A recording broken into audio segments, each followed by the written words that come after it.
Hello my dear learning companions, welcome to TSAT. My name is Raghavendra. గత previous sessions నుంచి మనము general English సంబంధించి కొన్ని కాన్సెప్ట్స్ నేర్చుకున్నాం. ఇవాళ ఈ సెషన్లో పార్ట్స్ ఆఫ్ స్పీచ్లో అతి ముఖ్యమైనది, పోటీ పరీక్షలకు సంబంధించి అతి ముఖ్యమైనటువంటి కాన్సెప్ట్ ప్రిపోజిషన్స్. దీనికి సంబంధించినటువంటి విషయాలను ఈరోజు మనం తెలుసుకుందాం. ఇక ఆలస్యం చేయకుండా మనం మన క్లాస్లోకి వెళ్ళిపోదాం. ప్రిపోజిషన్ అంటే పేరులోనే మనకు తెలిసిపోతుంది. ఇది ఏంటి అని అంటే దీన్ని రిలేషన్ వర్డ్ అని అంటారు. రిలేషన్ అంటే బంధుత్వం సార్ అని అనుకోవచ్చు. ఎస్, అలాంటిదే. కాకపోతే దేనికి బంధుత్వాన్ని తెలుపుతుంది లేదా దేనికి రిలేషన్ తెలుపుతుంది అని అంటే ఒక వాక్యంలోని అంటే ఒక సెంటెన్స్లోని నామవాచకము నౌన్ లేదా సర్వనామమునకు, నౌన్ లేదా ప్రణౌనకు మరియు వాక్యంలోని ఇతర ముఖ్యమైన పదాలకు మధ్య ఉండే సంబంధాన్ని కలిపే పదాలను ఏమంటాం సార్ అంటే ప్రీపోజిషన్స్ అని అంటాం. ఇక్కడ ప్రీ అంటే ముందుగా అని, పొజిషన్ అంటే స్థానం అని అంటుంది. వేటికి ముందు వస్తాయి సార్ ఇవి? నౌన్కి లేదా ప్రనౌన్కి ముందొచ్చి మిగతా ముఖ్యమైన పదాలు ఏవైతే ఉంటాయో సెంటెన్స్లో వాటికి వీటికి ఉన్నటువంటి రిలేషన్ తెలుపుతాయి. కాబట్టి వీటిని ఏమంటున్నాం అంటే ప్రీపోజిషన్స్ అని అంటున్నాం. తెలుగులో దీన్ని విభక్తి ప్రత్యయము అని అంటాము. గుర్తుంచుకోండి, సాధారణంగా ప్రిపోజిషన్స్ అనేవి ఏం చేస్తాయి సార్ అంటే కర్త యొక్క స్థితిని తెలియజేస్తాయి. సో పొజిషన్ని తెలుపుతున్నాయి కాబట్టి వీటిని ప్రీ పొజిషన్స్ అంటున్నాం. ముందుగా వస్తాయి కాబట్టి వేటికి ముందుగా వస్తాయండి? నౌన్స్కి లేదా ప్రొనౌన్స్కి ముందు వచ్చి సెంటెన్స్లోని మిగతా ముఖ్య పదాలు ఏవైతే ఉంటాయో వాటికి రిలేషన్ తెలుపుతున్నాయి. వీటిని మనం ప్రిపోజిషన్స్ అంటున్నాం. మరి ఏంటి సార్ ఈ ప్రిపోజిషన్స్ యొక్క ఇంపార్టెన్స్ ఏంటి? కాంపిటేటివ్ ఆస్పిరెంట్స్గా మేము ఎందుకు వీటిని నేర్చుకోవాలి సార్ అంటే కనుక మీరు కొన్ని విషయాలు తెలుసుకుందాం. ఏ కాంపిటేటివ్ ఎగ్జామ్ అయినా సరే వీటి మీద కనీసం 3 మ్యాక్సిమం 5 మార్కుల వరకు వివిధ రకాల ప్రశ్నలు అడిగే అవకాశం ఉంటుంది. కాబట్టి ఇది చాలా ఇంపార్టెంట్ కాన్సెప్ట్ మిత్రులారా. ఇంగ్లీష్ సెంటెన్సెస్ని మనం గ్రామాటికల్ ఎర్రర్స్ లేకుండా ఎలా రాయాలో కూడా ఈ ప్రిపోజిషన్స్ అనే కాన్సెప్ట్ మీదనే డిపెండ్ అయి ఉంటుంది. కాబట్టి దీన్ని కొంచెం శ్రద్ధగా నేర్చుకుందాం. సో ఇందులో ఈ టైప్స్ ఆఫ్ ప్రిపోజిషన్స్లో మళ్ళీ మనకు ప్రిపోజిషన్ ఆఫ్ టైమ్ అని, ప్రిపోజిషన్ ఆఫ్ ప్లేస్ అని, preposition of agent or instrumentality అని, వీటిని ఇలా డిఫరెంట్గా డివైడ్ చేసుకున్నాం మనం. అందులో భాగంగా కొన్నింటిని ఈరోజు మనం తెలుసుకుందాం. ప్రిపోజిషన్ ఆఫ్ టైంని తెలిపేటటువంటి ప్రిపోజిషన్స్ ఏమేమి ఉంటాయి సార్ అవంటే in, on, at, during, for, before, from. వీటన్నిటిని మనం ఏమంటాం సార్ అంటే ప్రిపోజిషన్ ఆఫ్ టైం అని చెప్తాం. అంటే సింపుల్గా చెప్పాలంటే ఒక సెంటెన్స్లో సమయాన్ని తెలిపేందుకు ఉపయోగపడేటటువంటి ప్రిపోజిషన్స్ ఏవి సార్ అని అంటే in, on, at, during, for, before, from. ఇవన్నీ మరికొన్ని కూడా ఇవన్నీ కూడా టైం తెలిపేందుకు మనకు ఉపయోగపడతాయి. కొన్ని ఎగ్జాంపుల్ చూద్దాం. Ravi started working at 10 AM. 10 గంటల వద్ద అతడు ప్రారంభించాడు పని చేయడం అని చెప్తున్నాం. Next, there is a holiday in December నెలలో ఒక హాలిడే ఉంది అని చెప్తున్నాం. ఇక్కడ ఏమని చెప్తున్నాం? డిసెంబర్ నెలలో అంటున్నాం కాబట్టి ఇన్ అంటే అర్థం ఏంటంటే లో లేదా లోపల అనే అర్థం వస్తుంది. Next, the shop closes at mid night regularly. At అని అంటున్నాం. ఇక్కడ ఎందుకు సార్ మిడ్ నైట్కి పర్టికులర్గా ఎందుకు ఉపయోగించాము? అక్కడ సమయం వచ్చినప్పుడు ఉపయోగించాలి కదా. అంటే మిడ్ నైట్ అని అంటే మధ్యరాత్రి అనే మీనింగ్ వస్తుంది కాబట్టి పర్టికులర్ టైం కాబట్టి అందుకే దానికి ఇక్కడ మనం ఎట్ అనేటటువంటి ప్రిపోజిషన్ యూజ్ చేస్తున్నాం మిత్రులారా. Next, Manas went home at lunch time.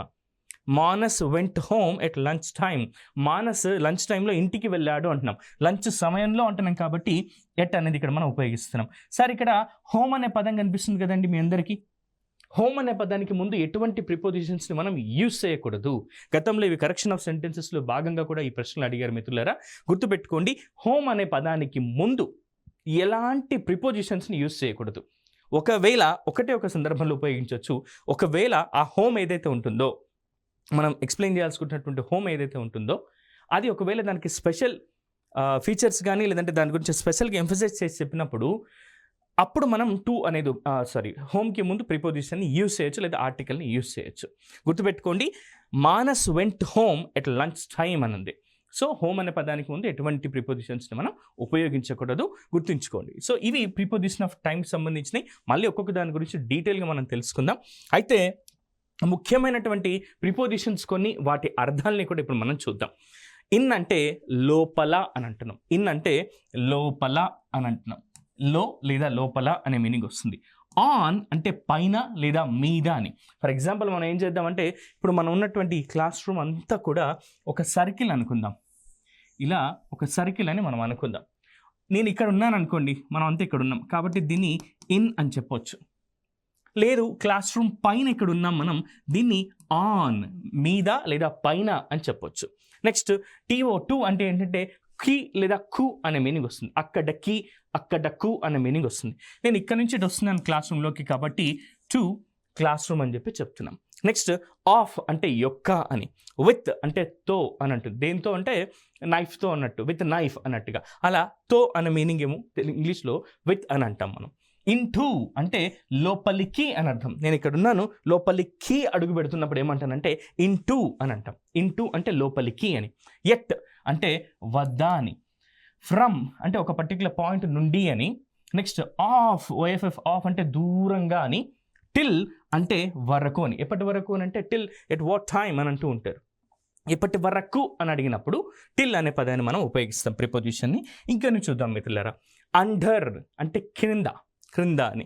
For అంటే కొరకు. బై ద్వారా లేదా చేత అనే మీనింగ్ కూడా వస్తుంది. దీనికి మనము చేత అనే మీనింగ్ కూడా వాడతాం. నెక్స్ట్ అబౌట్ గురించి. నెక్స్ట్ అబౌవ్ అంటే పైన. అలాంగ్ ద్వారా లేదా గూండా అనే మీనింగ్ వస్తుంది. గూండా అంటే రౌడీ, గుండా అనేది వేరు, గూండా అనేది వేరు మిత్రులారా, గుర్తుంచుకోండి. అలాంగ్ అని అంటే ద్వారా లేదా గుండా అని చెప్పి చెప్తూ ఉంటాం మనం. డౌన్ అంటే క్రింద. సిన్స్ అంటే నుండి. అవుట్ అంటే బయట. అమాంగ్ అంటే మధ్యన. అక్రాస్ అంటే అడ్డంగా అనే మీనింగ్స్ వస్తాయి. గుర్తుంచుకోండి, ఎప్పుడైనా సరే రెండు విషయాల మధ్య ఒక పని జరుగుతుంది లేదా ఇద్దరు వ్యక్తుల మధ్య, రెండు వస్తువుల మధ్య లేదా రెండింటి అనే కాన్సెప్ట్ వచ్చింది అని అంటే అప్పుడు మనం బిట్వీన్ అని ఉపయోగిస్తాం. మధ్యన అనే మీనింగ్లో బిట్వీన్ అని ఉపయోగిస్తాం. BETWEEN అని. అలా కాకుండా రెండు కంటే ఎక్కువ అందరి మధ్యన అని చెప్పాల్సి వచ్చినప్పుడు అమాంగ్ అని చెప్పి యూజ్ చేస్తాం. అమాంగ్ అంటే ఇద్దరి కంటే ఎక్కువ వ్యక్తుల మధ్యన లేదా వస్తువుల మధ్యన జరుగుతున్నప్పుడు మాట్లాడుతున్నప్పుడు మనం అమాంగ్ యూజ్ చేస్తాం. అక్రాస్ అంటేనేమో అడ్డంగా అనే మీనింగ్ వస్తుంది. ఇంకొన్ని చూద్దాం మిత్రులారా. అరౌండ్ అంటే చుట్టుపక్కల. బిఫోర్ అంటే ముందు. బిహైండ్ అంటే వెనక. బిఫోర్ అంటే ముందు, బిహైండ్ అంటే వెనక, బిలో అంటే క్రింద, బియాండ్ అంటేనేమో అవతల లేదా ఆవల అనే మీనింగ్ వస్తుంది. బిసైడ్ అంటే పక్కన అనే మీనింగ్ వస్తుంది. ఇవి ఎందుకు చెప్పాను సార్ ఇప్పుడు మీకు తెలుగులో అంటే వీటి మీనింగ్స్ మనం తెలుసుకున్నట్టయితే వీటి ప్రాపర్ యూస్ని అంటే ప్రాపర్గా ఎలా యూస్ చేయాలనేది మనం క్లియర్గా మనం తెలుసుకోగలుగుతాం మిత్రులారా. నెక్స్ట్ ఇంకొన్ని ఇంపార్టెంట్ విషయాల్ని మనం తెలుసుకుందాం. బినీత్ అంటే అడుగున. బినీత్ అంటే అడుగున. నెక్స్ట్ అవుట్ సైడ్ అంటే బయట. ఇన్సైడ్ అంటే లోపలి వైపు. అండర్నీత్ అంటే అడుగున అనే మీనింగ్ వస్తుంది. వితిన్ అంటే లోపల. విత్ అవుట్ అంటే లేకుండా అనే మీనింగ్ వస్తుంది. సరే వితిన్ అంటే లోపల అన్నారు కదా, విత్ అవుట్ అంటే లేకుండా అనే మీనింగ్ ఎలా వస్తుంది సార్ అంటే విత్ అవుట్ అని అంటున్నాం. లేకుండా అనే మీనింగ్ వస్తుంది. వితిన్ అంటే లోపల, పరిధిలో అన్న మీనింగ్ ఇక్కడ మనకు వస్తుంది. ఓకే, ఇవి తెలుగులో ఉన్నటువంటి మీనింగ్స్ మిత్రులారా. ఇప్పుడు మనం ఒక్కొక్క దాని గురించి డీటెయిల్గా తెలుసుకుందాం. అయితే ప్రాపర్ యూసేజ్ ఆఫ్ ఈ ప్రిపోజిషన్స్ ఏవైతే ఉన్నాయో వీటిని ప్రాపర్గా ఏ విధంగా యూస్ చేయాల్సి ఉంటుందో ఇన్, ఆన్, ఎట్ అనేవి ఒకసారి మనం చూద్దాం. ఎప్పుడైనా గుర్తుంచుకోండి, వీటిని మనం ప్లేస్ని గురించి కానీ టైంని గురించి కానీ తెలిపేటప్పుడు ఉపయోగిస్తాము. ఇన్, ఆన్, ఎట్ని గుర్తుంచుకోండి. ఇన్, ఆన్, ఎట్ అనేవి రెండు విషయాలకు ఉపయోగిస్తాం. ఒకటి ప్లేస్ తెలపాల్సి వచ్చినప్పుడు లేదా టైంని తెలపాల్సి వచ్చినప్పుడు మనం ఉపయోగిస్తాం. ఇన్ అంటేనేమో క్లోజ్డ్ ఏరియాలో, లో లేదా లోపల అనే మీనింగ్ వస్తుంది. ఇన్ అంటే లో అంటే కంప్లీట్ ఒక క్లోజ్డ్ ఏరియాలో ఉన్నట్టుగా, లో లేదా లోపల అనే మీనింగ్తో మనం వాడతాం. For example, your friends are in library. లైబ్రరీలో ఉన్నారు, గ్రంథాలయంలో నీ స్నేహితులు ఉన్నారు అంటున్నాం కాబట్టి ఇన్ అనేది ఇక్కడ మనం ఉపయోగించాం. Next, we are in the school. మేము స్కూల్ లోపల ఉన్నాము, పాఠశాల లోపల ఉన్నాము అని చెప్పేసి యూజ్ చేస్తున్నాం కాబట్టి ఇక్కడ ఇన్ అనేది మనం యూజ్ చేసాం. నెక్స్ట్, ఆన్ అంటే ఏంటి? సర్ఫేస్ ఏరియా అంటాం. పైన లేదా మీద అనే మీనింగ్ వస్తుంది. పైన లేదా మీద అనే మీనింగ్ వస్తుంది. అందుకే వీటిని ఆన్ ఎప్పుడెప్పుడు ఉపయోగిస్తామంటే ప్రదేశాల దగ్గర చెప్పినప్పుడు కూడా పైన లేదా మీన అనే దాన్ని యూజ్ చేస్తాం. There is a paper on the table. ఇక్కడ నా ముందు ఒక టేబుల్ ఉంది, దానిపైన ఒక పేపర్ ఉంది. నేను చెప్తున్నాను there is a paper on the table. On the table అంటే టేబుల్ మీద ఒక పేపర్ ఉంది అని చెప్పి చెప్తున్నాం మిత్రులారా. Next, there is a photo on the wall. గోడ మీద హ్యాంగ్ చేయబడి ఉంది ఒక ఫోటో. ఇప్పుడు నేనేం చెప్తున్నా అంటే there is a photo on the wall అని చెప్పి చెప్తున్నా. గోడ మీద లేదా గోడకు తగిలించుకున్న ఒక ఫోటో ఉంది కాబట్టి there is a photo on the wall అని చెప్పి యూజ్ చేయాలి. నెక్స్ట్ ఎట్ అనేది ఎప్పుడు ఉపయోగిస్తామంటే నియర్ టు క్లోజ్ ఏరియా, దగ్గర ప్రాంతంగా ఉన్నప్పుడు మనం ఉపయోగిస్తామని. My colleagues are at the theatre, నా సహోద్యోగులు థియేటర్ వద్ద ఉన్నారు అని చెప్పి యూస్ చేస్తున్నాం. మనం ఏమని యూస్ చేస్తున్నాం? థియేటర్ వద్ద ఉన్నారు అని చెప్పి యూస్ చేస్తున్నాం. మీకు ఒక సింపుల్ ఎగ్జాంపుల్ చెప్తాను నేను, ఇది మీరు గుర్తుపెట్టుకుంటే ఇంకెప్పుడు కూడా వీటిని మీరు మర్చిపోరు. ఇన్ అనేది ఎప్పుడెప్పుడు ఉపయోగిస్తాం సార్ అంటే మంత్స్ ఇయర్స్ని తెలిపేందుకు ఉపయోగిస్తాం మనం, గుర్తుపెట్టుకోండి. They will come in November నెలలో వాళ్ళు వస్తారు. They will come in November. ఎప్పుడు వస్తారట సార్ వాళ్ళు? They will come in November నెలలో వస్తారు కాబట్టి అన్నట్టుగా. He wrote the exam in 2023. అతడు 2023 సంవత్సరంలో పరీక్ష రాశాడు అన్నట్టుగా. అతను ఎప్పుడు రాశాడు పరీక్ష సార్? 2023 సంవత్సరంలో రాశాడు కాబట్టి he wrote the exam in 2023 అని చెప్పి ఇలా రాస్తున్నాం మనం. ఇవి ఇన్, ఆన్, ఎట్ అనేది ప్రదేశాలను తెలిపేందుకు మరియు సమయాన్ని తెలిపేందుకు ఎప్పుడెప్పుడు ఎలా ఉపయోగించాలని ఇప్పుడు మనం తెలుసుకున్నాం మిత్రులారా. ఇక్కడ మీకు ఒక విషయం చెప్తాను నేను, సింపుల్ ఎగ్జాంపుల్స్. వీటికంటే ముందు ఇవి ఎక్స్ప్లెయిన్ చేయడానికంటే ఒక సింపుల్ ఎగ్జాంపుల్ చెప్తాను మీకు నేను. మీరు మీ స్నేహితులందరితో కలిసి సినిమా థియేటర్కి వెళ్ళాలనుకుని టికెట్స్ బుక్ చేసుకున్నారు. మీరంతా 4 స్నేహితులు అనుకుందాం, ఫ్రెండ్స్ అనుకుందాం. మీ 4 ఒక అబ్బాయి రాలేదు, మిగతా 3 మీరంతా కూడా థియేటర్ వద్ద నిలబడి ఎదురు చూస్తూ ఉన్నారు అతడి కోసం. సింపుల్గా చెప్పాలంటే మీ ఫ్రెండ్స్కి కాల్ చేసి ఎక్కడున్నావు అని అనగానే మీరు చెప్తున్నారు వీఆర్ ఎట్ ద థియేటర్ అంటున్నారు. ఎందుకంటే మీరు థియేటర్ లోపల కూర్చోలేదు, అంటే లోపల కూర్చొని సినిమా చూడట్లేదు, బయట మాత్రమే ఎదురు చూస్తూ ఉన్నారు. కాబట్టి అప్పుడు ఏం యూస్ చేయాలి? వీఆర్ ఎట్ ద థియేటర్ అనాలి. ఏమనాలి? వీఆర్ ఎట్ ద థియేటర్ అంటే మేము థియేటర్ వద్ద ఉన్నాము. We are waiting for you at the theatre. మేము నీకోసం థియేటర్ వద్ద ఎదురు చూస్తూ ఉన్నాము అని అర్థం. మీరు చూసారు మీ ఫ్రెండ్ రాలేదు, మీరు లేట్ చేస్తున్నారు బాబు అనుకొని లోపలికి వెళ్ళిపోయారు. మీరు లోపలికి వెళ్ళిపోయి కూర్చొని సినిమా చూస్తున్నారు. అప్పుడు మీ ఫ్రెండ్ కాల్ చేశాడు, I am at the theatre అని అప్పుడు మీ ఫ్రెండ్ చెప్పాడు. ఎందుకంటే తను లోపలికి రాలేదు కదా. అప్పుడు మీరేం చెప్తారంటే వీఆర్ ఇన్ ద థియేటర్. ఎందుకంటే మీరు థియేటర్లో కూర్చున్నారు, సినిమా చూస్తున్నారు. అప్పుడు మీరేం చెప్పాలి? వీఆర్ ఇన్ ద థియేటర్, మేము థియేటర్ లోపల ఉన్నాము అని చెప్పి చెప్తున్నాం. అప్పుడు మీ ఫ్రెండ్ ఏం చెప్పాడు? ఐఎమ్ అట్ ద థియేటర్ అని చెప్పి చెప్పాలి. అంటే ఎప్పుడైనా సరే గుర్తుంచుకోండి, థియేటర్ వద్ద ఉన్నప్పుడు ఎట్ అనేది ఉపయోగిస్తాం. థియేటర్ లోపల కూర్చొని రెస్టింగ్ పొజిషన్లో ఉండి ఒక విషయాన్ని చేస్తున్నప్పుడు ఇన్ అనే దాన్ని మనం ఉపయోగిస్తాం. ఇదే చిన్నపాటి తేడా. మరియు ఇన్ అండ్ ఎట్ని ఎప్పుడైనా సరే 2 విషయాలు గుర్తుపెట్టుకోండి. ఇది గతంలో అడిగినటువంటి ప్రశ్న మిత్రులారా. ఎప్పుడైనా సరే ఇన్, ఎట్ 2 ప్రదేశాలని కంపేర్ చేయడానికి ఉపయోగించినప్పుడు, 2 ప్రదేశాలని కంపేర్ చేస్తూ చెప్పాల్సి వచ్చినప్పుడు, 2 ప్రదేశాలతో మాట్లాడుతున్నప్పుడు చిన్న వాటి ముందు గుర్తుపెట్టుకోండి, చిన్న వాటి ముందు ఎట్ ఉపయోగించి పెద్ద వాటి ముందేమో ఇన్ ఉపయోగించాల్సి ఉంటుంది. ఫర్ ఎగ్జాంపుల్, నేను హైదరాబాద్లో ఉంటున్నాను, దిల్సుఖ్ నగర్లో ఉంటున్నాను అనుకుందాం. నేను ఎలా చెప్పాలి ఇప్పుడు? I am staying at Dilsukh Nagar in Hyderabad అని చెప్పి చెప్పాల్సి ఉంటుంది. ఎందుకు సార్ ఇలా? సార్ హైదరాబాద్ అనేది ఒక పెద్ద మహానగరం కదా, మరి దిల్సుఖ్నగర్ అనేది దాంట్లో ఒక చిన్న ప్రాంతం కదా. ఇప్పుడు చిన్న దాని ముందు ఎట్ ఉపయోగించాలి. హైదరాబాద్ ఈ దిల్సుఖ్నగర్ కంటే పెద్దది కాబట్టి ఇన్ అనేది దాని ముందు ఉపయోగించాలి. గుర్తుంచుకోండి, ఎప్పుడైనా సరే చిన్న వాటి ముందు మనం ఎట్ ఉపయోగిస్తాం. For example, I am staying at Dilsukh Nagar. నేను ఎక్కడ నివసిస్తున్నాను సార్? దిల్సుఖ్ నగర్లో నివసిస్తున్నాను. ఇన్ దిల్సుఖ్ నగర్ ఎక్కడ ఉంది సార్? ఇది చిన్నది కాబట్టి హైదరాబాద్. ఈ విధంగా మనం యూస్ చేయాల్సి ఉంటుంది. ఇన్ అనేదేమో పెద్ద వాటి ముందు, ఎట్ అనేమో చిన్న వాటి ముందు మనం యూస్ చేయాల్సి ఉంటుంది. ఇట్లా 2 ప్రదేశాలను ఉపయోగించి చెప్పినప్పుడు మనం గుర్తుంచుకోండి. అయితే ఈ ఆన్ అనేది ఎప్పుడు ఉపయోగిస్తాం సార్ అంటే డేస్ అండ్ డేట్స్ని చెప్పాల్సి వచ్చినప్పుడు. చూద్దాం ఇప్పుడు. మన భారతదేశానికి స్వతంత్రం ఎప్పుడు వచ్చిందండి? 15వ తారీఖున అర్ధరాత్రి ఆగస్ట్ నెల 1947లో మనకు స్వాతంత్రం వచ్చింది. ఇండిపెండెన్స్ డే అని సెలబ్రేట్ చేసుకుంటాం మనం. సో దాన్ని ఎలా చెప్తున్నాను నేను? India got independence on 15th in 1947. On అనేది ఎప్పుడు ఉపయోగించాలి సార్? డేస్ అండ్ డేట్స్ ముందు కాబట్టి India got independence on 15th August in 1947 అని చెప్పి చెప్తున్నాం. ఇన్ అనేది ఎందుకు ఉపయోగించాం అక్కడ? 1947 ముందు సంవత్సరం వచ్చింది కదా, అక్కడ ఇయర్ కదా, అందుకే ఇన్ అనే దాన్ని యూజ్ చేస్తాం. ఇంకొక ఎగ్జాంపుల్ చూద్దాం. We are going to meet her on Sunday. ఇక్కడ కూడా డేస్ గురించి చెప్తున్నాం కాబట్టి సండేకి ముందు ఆన్ అనేది యూస్ చేయాల్సి ఉంటుంది మనం. We are going to meet her on Sunday. ఆమెను మేము కలవడానికి ఆదివారం రోజున వెళ్తున్నాం అన్నట్టుగా. సో ఇవి ఇన్, ఆన్, ఎట్ని ప్రదేశాలు మరియు సమయాలను గురించి చెప్పాల్సి వచ్చినప్పుడు ఉపయోగించే విధానం మిత్రులారా. వీటి మీద కొన్ని ఎగ్జాంపుల్స్ మీరు ప్రాక్టీస్ చేసినట్టయితే ఇక మీరు ఏ కాంపిటేటివ్ ఎగ్జామ్స్లోనైనా సరే వీటిపైన ప్రశ్నలు వచ్చినప్పుడు సులభంగా గుర్తించి మీరు ఆన్సర్ చేసినట్లయితే మీరు కలలుగన్న ఉద్యోగాన్ని ఈజీగా పొందుతారు మీరు. ఇప్పుడు ఎట్ గురించి ఒకసారి తెలుసుకుందాం. ఎట్ ఎప్పుడైనా సరే స్పెసిఫిక్ టైం, ఖచ్చితమైన సమయాన్ని తెలిపేందుకు మనం దీన్ని ఉపయోగిస్తాం. They will reach there exactly at 8 PM. వాళ్ళు ఎప్పుడు రీచ్ అవుతారట సార్? ఇంత టైం అయింది కదా బయలుదేరి, ఎక్కడున్నారు అంటే మనం చెప్తున్నాం they will reach there exactly at 8 PM.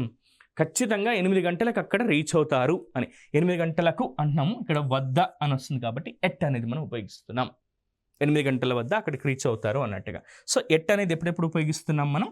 Specific టైంను తెలిపాల్సి వచ్చినప్పుడు మనం యూస్ చేస్తున్నాం. నెక్స్ట్ ఇంకొన్ని విషయాలు తెలుసుకుందాం మిత్రులారా. ఆన్ అంటే ఏంటి, అపాన్ అంటే ఏంటో ఒకసారి మనం తెలుసుకుందాం. ఆన్ అంటే ఎప్పుడు ఉపయోగిస్తున్నాం? 1 సెకండ్. ఇక్కడ మనం ఎట్టు గురించి తెలుసుకున్నాం కదా. ఇప్పుడు ఆన్ని, అపాన్ రెండింటిని కూడా ఎప్పుడు ఉపయోగిస్తున్నామో చూద్దాం. ఆన్కి, అపాన్ని ఎప్పుడెప్పుడు ఉపయోగించాలో తెలుసుకుందాం. ఆన్ అంటే ఎప్పుడైనా సరే రెస్టింగ్ పీరియడ్లో అనేది గుర్తుంచుకోండి. ఇక్కడ ఒక చిన్న టేబుల్ ఉంది అనుకుందాం. ఫర్ ఎగ్జాంపుల్ ఇక్కడ ఇంకొక పెద్ద టేబుల్ ఉంది అనుకుందాం. ఓకే, ఈ టేబుల్ అండ్ ఈ టేబుల్ ఉంది. ఇక్కడ ఉన్నటువంటి ఈ టేబుల్ మీద ఒక పాయింట్ మీద ఇక్కడ నేను ఒక వస్తువును పెట్టాను. అది అలాగే ఉంది, నిశ్చలంగా ఉంది, రెస్టింగ్ పొజిషన్లో ఉంది.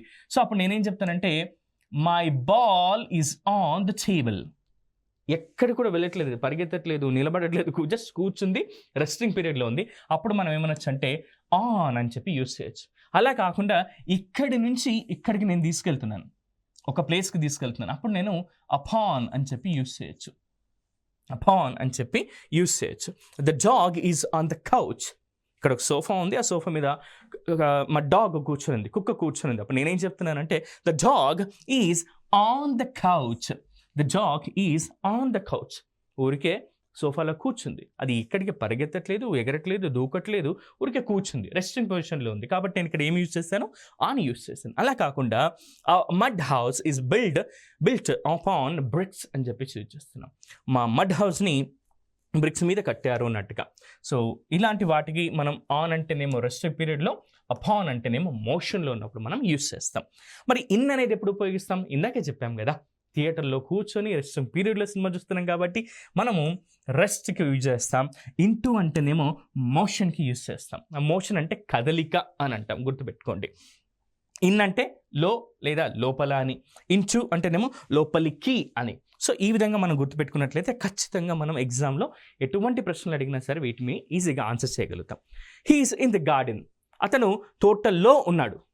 ఇక్కడ ఒక పెద్ద గార్డెన్ ఉందనుకోండి, ఇక్కడ నేను కూర్చున్నాను, ఇలా కూర్చొని ఉన్నాను. సో అప్పుడు నన్ను ఏం చెప్తారు? ఐఆమ్ ఇన్ ద గార్డెన్ అని చెప్పి నేను చెప్తాను. నేను ఎక్కడికి వెళ్ళట్లేదు, ఒక రెస్టింగ్ పీరియడ్లో కూర్చొని ఉన్నా. అలా కాకుండా ఇక్కడ బయట రోడ్డు మీద నుంచి నేను తోటలోకి అడుగు పెడుతున్నాను, గార్డెన్లోకి అనుకుంటే I am walking into the garden అని చెప్పి చెప్తాం. ఇక్కడ ఏం చెప్తున్నాం? He walked into the garden అని చెప్పి చెప్పొచ్చు. ఇన్ అండ్ ఇంటూ అనేది ఈ విధంగా మనం ఉపయోగించినట్టయితే ఖచ్చితంగా వీటిని ఆన్సర్ చేస్తే మంచి మార్క్స్ మనకు లభిస్తాయి మిత్రులారా. ఇంకొన్నిటిని మనం చూద్దాం ఇప్పుడు. సిన్స్ అంటే ఏంటి సార్? ఎప్పుడెప్పుడు ఉపయోగిస్తాం సార్ అంటే, సిన్స్ అనేది ఎప్పుడైనా సరే ఖచ్చితంగా తెలిపేది. ఎప్పుడు అనేది ఖచ్చితంగా తెలుపుతుంది అనమాట. ఎన్ని గంటల వద్ద, పర్టికులర్ పాయింట్ ఆఫ్ టైం అని చెప్పి మనం చెప్తూ ఉంటాం సిన్స్ అనే దాన్ని ఎప్పుడైనా సరే. ఇక్కడ సిన్స్ 8 o'clock అని అంటున్నాం. నెక్స్ట్ సిన్స్ ఫ్రైడే అని చెప్తున్నాం. సిన్స్ నవంబర్ అంటున్నాం. సిన్స్ 2018 అని చెప్పి అంటున్నాం. ఎప్పటి నుంచి స్టార్ట్ అయింది సార్ మన క్లాస్ అంటే సిన్స్ 8 o'clock సార్. ఖచ్చితంగా 8 o'clock వద్ద స్టార్ట్ అయింది అన్నట్టుగా. Next since Friday. ఎప్పటి నుంచి మీరు రావట్లేను లేదండి అంటే సిన్స్ ఫ్రైడే సార్ అని చెప్పి చెప్తున్నాం. Since November, since 2018. ఈ విధంగా మనం పర్టికులర్ పాయింట్ ఆఫ్ టైం తెలపాల్సి వచ్చినప్పుడు మనం దీన్ని యూజ్ చేస్తాం. మరి ఫర్ని ఎప్పుడు ఉపయోగిస్తాం సార్? ఫర్ ఎప్పుడైనా సరే పీరియడ్ ఆఫ్ టైం అని చెప్పి చెప్తాం. ఎంత డ్యూరేషన్ జరిగింది అని చెప్పడానికి, సో సింపుల్గా చెప్పాలంటే ఫర్ అంటేనేమో పీరియడ్ ఆఫ్ టైం, సిన్స్ అంటేనేమో పాయింట్ ఆఫ్ టైం అని చెప్తాం. ఎంత కాలం గడిచింది అని చెప్పడానికి మన క్లాస్ ఎంతసేపు జరుగుతుందంటే ఒక 2 గంటలు అయిందండి, ఫర్ ద లాస్ట్ 2 hours అని చెప్పి చెప్పొచ్చు. సో 2 hours అనే దానికి ముందు హవర్స్కి ముందు, డేస్కి ముందు ఇలాంటి పర్టికులర్గా డ్యూరేషన్ చెప్పాల్సి వచ్చినప్పుడు ఫర్ మనం యూస్ చేస్తాం. For 5 hours, for 3 days, for 4 months, for 3 years ఈ విధంగా మనం డ్యూరేషన్ చెప్పాల్సి వచ్చినప్పుడు. ఆమె కోసం ఎన్నాళ్ళుగానో ఎదురు చూస్తున్నాను అంటే నేను గత 3 సంవత్సరాలుగా ఎదురు చూస్తున్నాను అని చెప్పాల్సి వచ్చినప్పుడు ఫర్ ది లాస్ట్ 3 years అంటాం, కానీ సిన్స్ 3 years అని చెప్పి మనం అనము. ఒకవేళ ఏ సంవత్సరం నుంచి పర్టికులర్గా నువ్వు ఎదురు చూస్తున్నావు అన్నప్పుడు సిన్స్ 2018 అని చెప్పి యూస్ చేయొచ్చు. ఎందుకంటే ఇక్కడ పాయింట్ ఆఫ్ టైం చెప్తున్నాం, ఖచ్చితమైన సమయాన్ని చెప్తున్నాం, కానీ ఇక్కడ డ్యూరేషన్ చెప్తున్నాం, ఎంత డ్యూరేషన్లో మనం ఉన్నామని చెప్తున్నాం కాబట్టి ఫర్ అనేది యూస్ చేస్తాం మిత్రులారా. ఇక నెక్స్ట్ వచ్చేసి హ్యావ్ బీన్, హ్యాస్ బీన్ లేక నంబర్ ఆఫ్ ఇయర్స్ ఇచ్చినప్పుడు సిన్స్ లేక ఫర్ని మనం ఉపయోగించాల్సి ఉంటుంది. సింపుల్గా చెప్పాలంటే ఇవి మనం టెన్సెస్ చెప్పేటప్పుడు చెప్పుకుందాం మిత్రులారా. ప్రజెంట్ పర్ఫెక్ట్ కంటిన్యూస్ టెన్స్లో ఉన్నప్పుడు మనము సిన్స్ని ఫర్ని ఎలా యూస్ చేయాలో అక్కడ కూడా మీకు నేను డీటెయిల్ ఎక్స్ప్లెయిన్ చేస్తాను. బట్ ఇక్కడ మనం పాయింట్లో హ్యావ్ బీన్ లేదా హ్యాస్ బీన్ లేదా నంబర్ ఆఫ్ ఇయర్స్ ఇచ్చినప్పుడు, డ్యూరేషన్ ఇచ్చినప్పుడు సిన్స్ లేదా ఫర్ని మనం ఉపయోగిస్తాం. I have been teaching since 2011. 2011వ సంవత్సరం నుంచి నేను మీకు అందరికీ కూడా ఇంగ్లీష్ పాఠాలు బోధిస్తూ ఉన్నాను. ఇప్పుడు 2024 అంటే సుమారు 13 సంవత్సరాలుగా. సో అలా కాకుండా ఇదే సెంటెన్స్ నేను I have been teaching since 2011 అని అన్నాను. ఎందుకంటే 2011లో నేను పాఠాలు చెప్పడం స్టార్ట్ చేశాను కాబట్టి 2011 అన్నాను.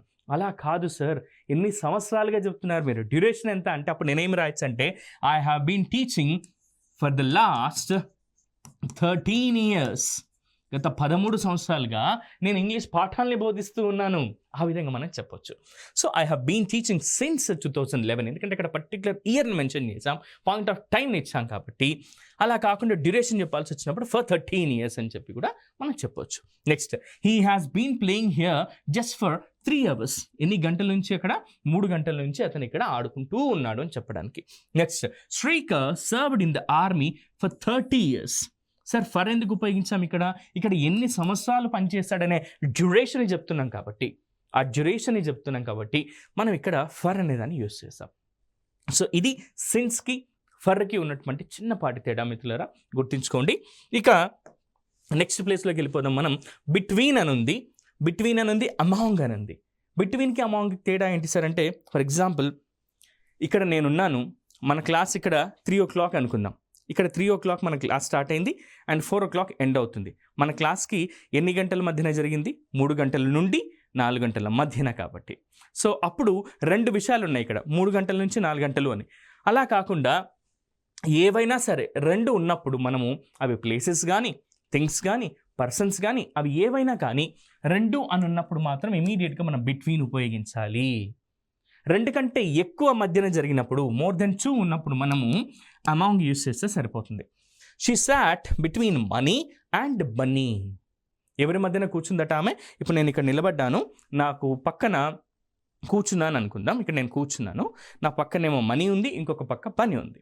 ఇద్దరి మధ్యన నేను కూర్చున్నాను కాబట్టి అప్పుడు నేనేం చెప్పాలి? I sat between Bunny and Money అని చెప్పేసి. సో ఇద్దరి మధ్యన అంటున్నాం కాబట్టి మనం ఏం యూజ్ చేయాలి? ఇక్కడ బిట్వీన్ అనేది యూజ్ చేయాలి. There is a quarrel between Ambika and Sarita. There is a quarrel between Ambika and Saritha.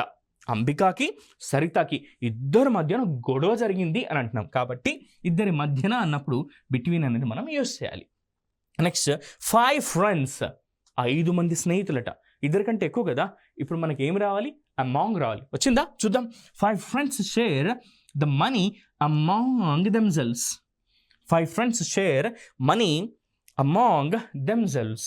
So వాళ్ళలో వాళ్ళే ఆ 5 మంది కూడా అమాంగ్ అంటున్నాం, వాళ్ళ మధ్యన డబ్బుల్ని షేర్ చేసుకుంటున్నారు, పంచుకుంటున్నారని. సో గుర్తుంచుకోండి, 2 అని వచ్చినప్పుడు మనం బిట్వీన్ ఉపయోగిస్తాము. 2 కంటే ఎక్కువ అనే కాన్సెప్ట్ వచ్చినప్పుడు, మధ్యన అన్నప్పుడు మనం అమాంగ్ యూస్ చేస్తాం. ఇక నెక్స్ట్ బిట్వీన్ అండ్ ఎప్పుడు ఉపయోగిస్తాం? బిట్వీన్ అంటే ఇప్పుడే అనుకున్నాం మనం రెండింటి మధ్య అని.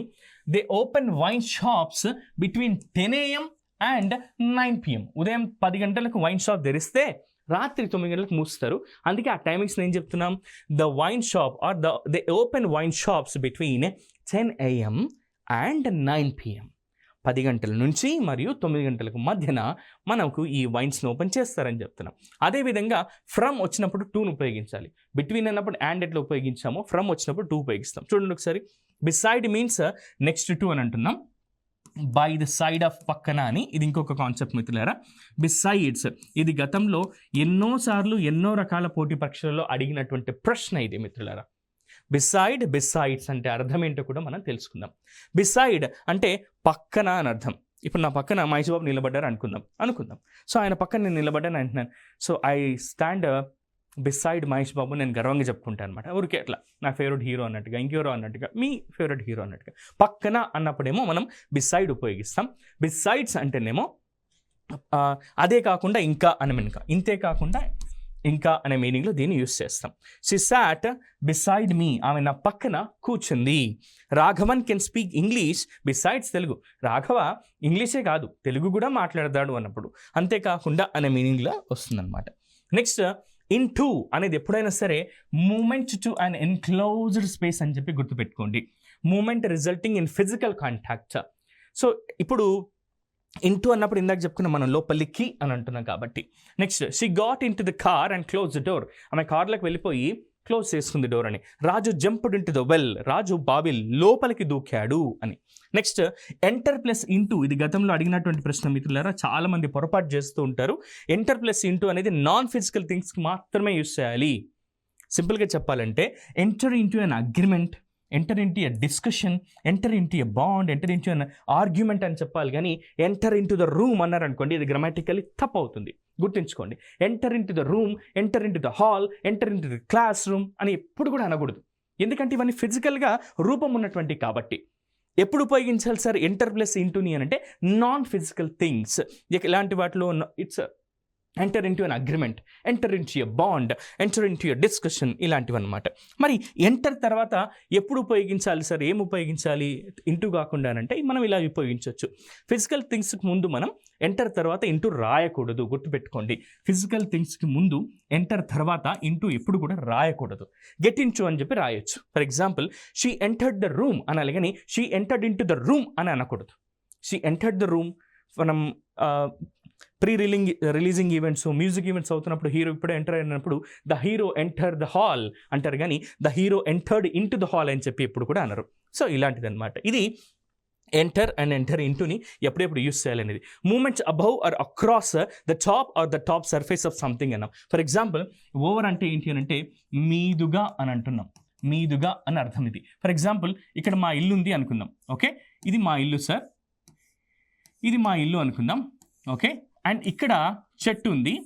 ఈ చెట్టు పైనుంచి కాకులన్నీ లేదా పక్షులన్నీ ఏం చేస్తున్నాయంటే ఇలా ఎగురుతూ ఉన్నాయి. అప్పుడు నేనేం చెప్తాను సార్ అంటే the birds are flying over my house, the birds are flying over my house అని చెప్పి చెప్తున్నాం. ఈ విధంగా మనం చెప్పాల్సి ఉంటుంది. మీదుగా అనే మీనింగ్ వస్తుంది. We are flying over the mountains, మేము మౌంటైన్స్ మీదుగా ఎగురుతున్నాం ఫ్లైట్లో. The cat jumped over the wall, గోడ మీదుగా క్యాట్ జంప్ చేసింది అని. సో ఓవర్ అంటే మీదుగా అనే మీనింగ్ వస్తుంది. TO2 అని అంటే ఇందాక చెప్పుకున్నాం మూమెంట్ కి లేదా కు అనే మీనింగ్ వస్తుంది. Moment in the direction of something అని. Could you give me this to Shiva please, దయచేసి శివకు ఇస్తారా అన్నట్టుగా. Does this train go to Warangal, ఈ ట్రైన్ వరంగల్ కి వెళ్తుందా అన్నట్టుగా. నెక్స్ట్ త్రూ అంటే ఏంటి అని అంటే movement in one side and outside of the other side of something అని చెప్పి చెప్తున్నాం. ఓకే, ఇది త్రూ అనేది ఏ విధంగా ఉపయోగిస్తామంటే గుండా అనే మీనింగ్ వస్తుంది. టువార్డ్స్ అంటేనేమో వైపుగా అనే మీనింగ్ వస్తుంది. The train goes through a tunnel under the hill. గుర్తుంచుకోండి, మనం ట్రైన్లో వెళ్తున్నప్పుడు ఒక చీకటి టన్నెల్ నుంచి వెళ్తాం కదా, అప్పుడు ఎలా ఉపయోగిస్తామంటే the train goes through a tunnel under the hill. కొండ మధ్య లోపల నుంచి, కొండ కింది నుంచి ఇది టన్నెల్ లోపల నుంచిగా ట్రైన్ వెళ్తుంది అని. మరి టువార్డ్స్ అంటే ఏంటి సార్ అంటే మీదుగా, moment in the direction of something అని చెప్పి ఉపయోగిస్తాం. ఎట్లా he could recognise the person coming towards him. చివరికి అతడు తన వైపుగా వస్తున్నటువంటి వ్యక్తిని గుర్తుపట్టగలిగారు. Are you going towards Osmania University sir, నేను ఉస్మానియా యూనివర్సిటీ వెళ్ళాలనుకుంటున్నారు, మీరు అటువైపు వెళ్తున్నారా అన్న. టువార్డ్స్ అంటే ఆ మీదుగా లేదా ఆ వైపుగా అనే మీనింగ్ వస్తుంది మిత్రులారా. సో ఇవి ఈ ప్రిపోజిషన్ సంబంధించినటువంటి విషయాలు. ఇంకొన్ని విషయాల్ని, కొన్ని మోడల్ ఎగ్జాంపుల్స్ని, గతంలో అడిగినటువంటి ప్రశ్నల్ని మనం ఏం చేద్దామంటే నెక్స్ట్ సెషన్లో తెలుసుకుందాం. అంతవరకు అండ్ దయచేసి TSAT వాళ్ళు అందిస్తున్నటువంటి ఇంత చక్కటి అవకాశాన్ని మీరు సద్వినియోగపరచుకొని మీరు కలల కన్నా ఉద్యోగాన్ని సాధించాలని మనస్ఫూర్తిగా కోరుకుంటూ నేను మీ రాఘవేంద్ర. నెక్స్ట్ సెషన్లో దీనికి కంటిన్యూషన్ చేద్దాం. మళ్ళీ కలుద్దాం. Thank you.